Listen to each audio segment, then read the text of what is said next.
Chapter 23 A Stranger to Geto. Shoko dropped by Geto's hospital room right after staff handed off his dinner tray to Gojo. Gojo had just woken from his nap, but Geto was still fast asleep. He set the tray on a small table and peeked underneath the dinner plate cover. The food didn't look appetizing, but there was a pile of cracker packets next to the plate. What's with all the crackers? Shoko also stared at the food tray.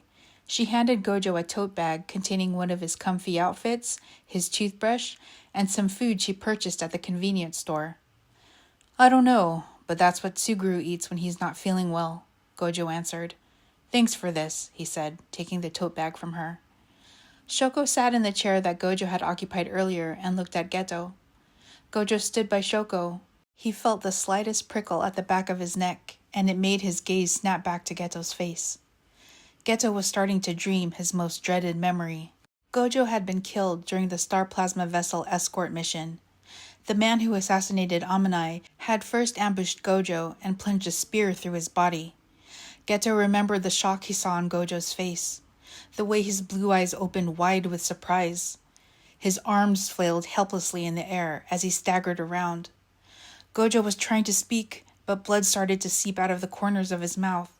He began to choke on it. Blood encircled the spear still stuck in Gojo's torso. This Gojo had died. What returned was someone else who rose from his own blood and power, now stronger and untouchable.